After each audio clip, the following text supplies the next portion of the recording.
രാഹുൽ മാക്കൂട്ടത്തിലിനെ കോൺഗ്രസ് പാർട്ടിയിൽ നിന്ന് പുറത്താക്കിയ വിവരം ഞാൻ തിരുവനന്തപുരത്ത് മാധ്യമങ്ങൾക്ക് നൽകിയിട്ടുണ്ട്. ഇപ്പോൾ ഇടുക്കിയിലായതുകൊണ്ട്, കട്ടപ്പനയായതുകൊണ്ട് ഇവിടെ മാധ്യമ സുഹൃത്തുക്കളുടെ മുമ്പിൽ നേരിട്ട് അറിയിക്കുന്നു. രാഹുൽ മാക്കൂട്ടത്തിനെ കോൺഗ്രസ് പാർട്ടിയിൽ നിന്ന് പുറത്താക്കിയിരിക്കുന്നു. AICCയുടെ അനുമതിയോടുകൂടി. നേരത്തെ അതിന് അനുമതി തേടിയിരുന്നു, അനുമതി ലഭിച്ചു. അനുമതിയോടുകൂടി ഇപ്പോൾ പുറത്താക്കിയിരിക്കുന്നു.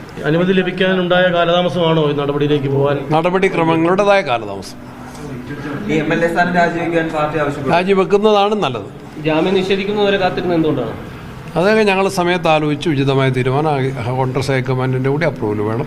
കോൺഗ്രസിലെ നേതാക്കന്മാരെല്ലാവരുമായിട്ട് ആലോചിച്ചു. എല്ലാ നേതാക്കന്മാരുടെയും ഐക്യകണ്ഠേനയുള്ള യോജിച്ച തീരുമാനമാണ് ഇപ്പോൾ എടുത്തിട്ടുള്ളത്. തെരഞ്ഞെടുപ്പിനെ ഒരു തരത്തിലും ബാധിക്കില്ല. കോൺഗ്രസ് പാർട്ടി ഇക്കാര്യത്തിൽ വളരെ മാതൃകാപരമായ തീരുമാനം എല്ലാ സന്ദർഭങ്ങളിലും എടുത്തിട്ടുണ്ട്. ആക്ഷേപങ്ങൾ മാധ്യമങ്ങളിൽ വന്നപ്പോൾ തന്നെ അദ്ദേഹത്തെ യൂത്ത് കോൺഗ്രസ് പ്രസിഡന്റ് സ്ഥാനത്ത് നീക്കി. അദ്ദേഹത്തെ കോൺഗ്രസ് പാർട്ടിയിൽ നിന്ന് സസ്പെൻഡ് ചെയ്തു. പാർലമെന്ററി പാർട്ടിയിൽ നിന്ന് പുറത്താക്കി. അദ്ദേഹത്തിനെതിരെ അക്കാലത്ത് പരാതി ഉണ്ടായിരുന്നില്ല. പരാതി KPCCക്ക് കിട്ടിയപ്പോൾ അതപ്പോൾ തന്നെ പോലീസ് DGPക്ക് ഫോർവേഡ് ചെയ്തു. അദ്ദേഹത്തിനെതിരെ കേസ് രജിസ്റ്റർ ചെയ്തു. അക്കാര്യം ഞങ്ങൾ വിശദമായിട്ട് പരിശോധിച്ചു, പരിഗണിച്ചു. എല്ലാ നേതാക്കന്മാരുമായിട്ടും കോൺഗ്രസ് ഹൈക്കമാൻഡുമായിട്ട് ചർച്ച നടത്തി. അതിൻ്റെ അടിസ്ഥാനത്തിൽ ഒറ്റക്കെട്ടായിട്ടുള്ള തീരുമാനമെടുത്തു. അദ്ദേഹത്തെ കോൺഗ്രസ് പാർട്ടിയിൽ നിന്ന് പുറത്താക്കി.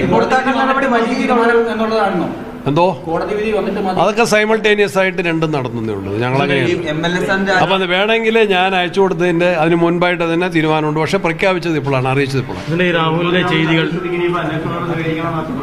അത് നിയമത്തിൻ്റെ വഴിക്ക് പോകട്ടെ എന്ന് ഞാനും കോൺഗ്രസിലെ മുതിർന്ന നേതാക്കന്മാരെല്ലാവരും നേരത്തെ പ്രഖ്യാപിച്ചിട്ടുള്ളതാണ്. നിയമത്തിൻ്റെ വഴിയുമായിട്ട് മുന്നോട്ട് നീങ്ങും. രാഹുലിന്റെ ചെയ്തികൾ അത് കോൺഗ്രസ് പാർട്ടിക്ക് വലിയ തോതിൽ ദോഷമുണ്ടാക്കിയോ? കോൺഗ്രസ് പാർട്ടിക്ക് ചെറിയ തോതിൽ അത് ദോഷമുണ്ടാക്കിയിട്ടുണ്ട്.